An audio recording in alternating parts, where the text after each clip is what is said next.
दोस्तों, I have listed down few habits which are destroying your mindset knowingly और unknowingly. इन habits को आप लिखिए एक पेपर पे, उसको सेल्फ इंट्रोस्पेक्शन में डालिए, उसको सेल्फ चेक पे डालिए and see that if this habits are pulling you back.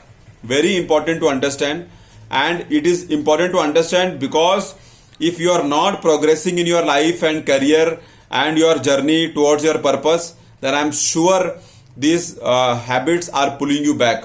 These habits are playing a major role in pulling you back. First one is sleeping late. Anytime you are on bed, anytime you are in sleeping mode, that will not help.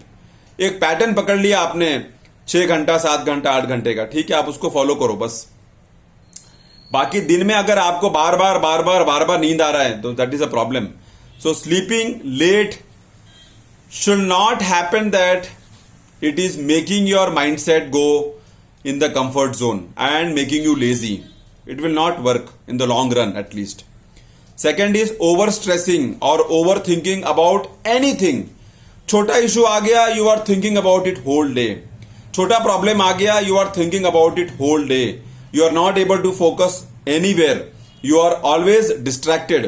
That will not help you and because of that you are not progressing also, because तुम्हारा दिमाग कोई अच्छे काम में नहीं लग रहा है ना, because you are already busy in over thinking, over stressing things which is not important. एक हफ्ते के बाद अगर सोचो कि आपने एक हफ्ता पहले किसके ऊपर बहुत टाइम खराब किया, वो आज इंपॉर्टेंट है क्या? नहीं है।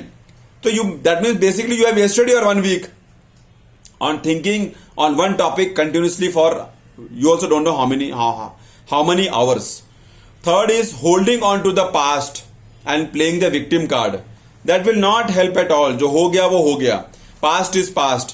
अगर आप past को लेके बैठे रह गए तो आप अपना present खराब कर रहे हैं, और अगर आप अपना present खराब कर रहे हैं तो आप अपना future खराब कर रहे हैं for sure.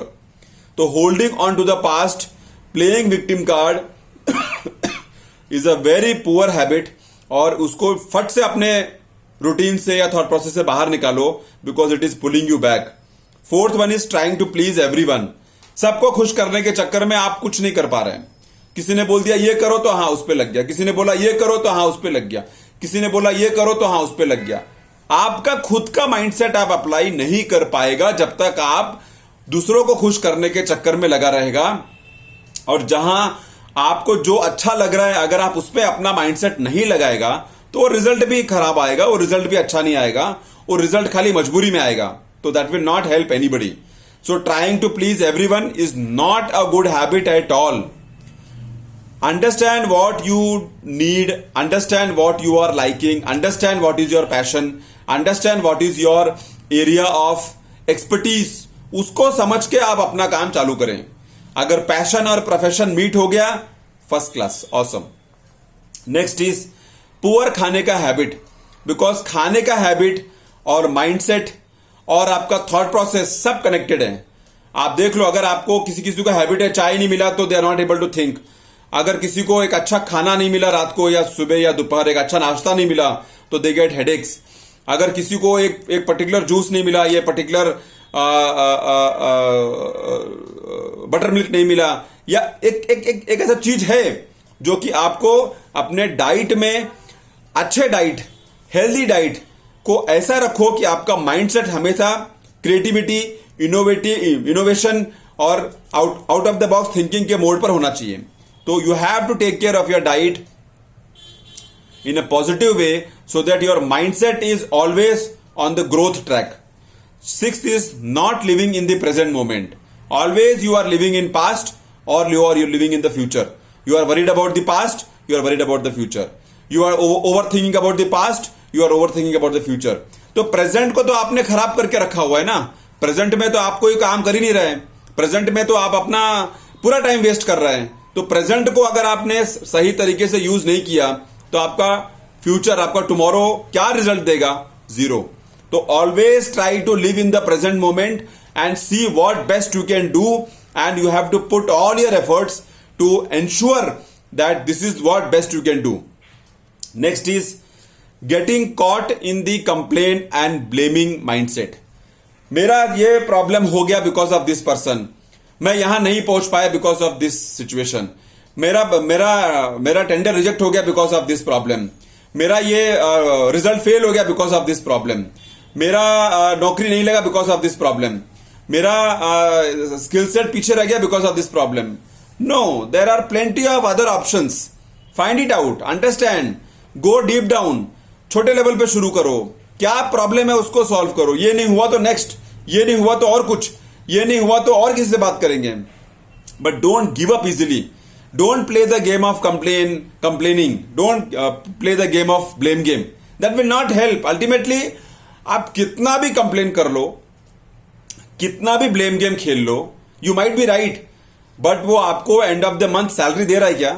नहीं. तो understand this logic and don't waste your time. Next is surrounding yourself with toxic people. Understand that where you are spending your time.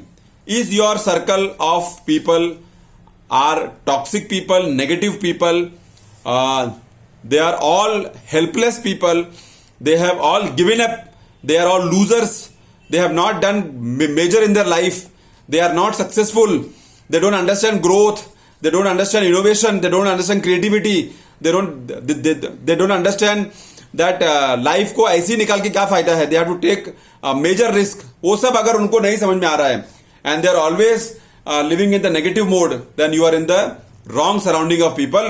You have to change it as soon as possible. Ninth is gossiping about other people. दूसरे आदमी के बारे में gossip करके आपको क्या फायदा होने वाला है? आप जरा सोचो. पूरा दिन आप किसी सक्सेसफुल आदमी के बारे में गॉसिप करेगा. आदमी गॉसिप किसका करता है? सक्सेसफुल आदमी का. आप पूरे दिन किसी सक्सेसफुल आदमी गॉसिप कर लो, आपको क्या मिलना है शाम को? Zero. So what is you going to achieve if you gossip about anybody? You will get nothing. My point is that instead of gossiping about the person, understand what he has done, how he has done, what risk he has taken, what method he has applied, how many times he has failed, how many times he has got up again, how many times he has tried again, how many times he has faced rejection. Understand all that, so that you can do something for your own life, for your own good and for your own progress. Next is, the last one is playing it too safe, not taking risk. अगर आपने बहुत safe खेलना है तो फिर आप घर में रहना है. अगर आपने बहुत सेफ खेलना है तो फिर आप अपने कमरे में रहना है. अगर आप बहुत सेफ खेलना है तो आपके टीवी के सामने बैठे रहो, कोई कुछ नहीं होने वाला है. टीवी चलते रहेगा, आप भी बैठा रहेगा, टीवी चलता रहेगा, आप भी बैठा रहेगा. No result, no effort, no result. No action, no result. No pain, no gain. No risk, no result. तो ऐसा लाइफ जी के भी क्या फायदा है? तो these are the 10 habits which I think must be introspected, must be checked upon, must be looked upon, and if you are living with this, any of these 10 habits, please get rid of it as soon as possible. If you want to progress in life, if you want to do something better in life, if you want to grow up in life, so that you are in that rich category of people, successful category of people, बड़े लोग के बीच में आपका उठना बैठना होना चाहिए. अगर आपको वहां तक पहुंचना है, अगर आपको करोड़ में पहुंचना है, अगर आपको एक अच्छे लेवल पे पहुंचना है, तो इन 10 हैबिट को कृपया पीछे छोड़ें और इनसे छोड़ के पीछा छुड़ा के आगे बढ़ें. तभी कुछ पॉसिबल है, तभी कुछ होने की उम्मीद है. Because you also don't know क्या होएगा. Result is not in your hand. In your hand is only efforts, hard work and consistency. Thanks a lot for listening. See you soon in my next video.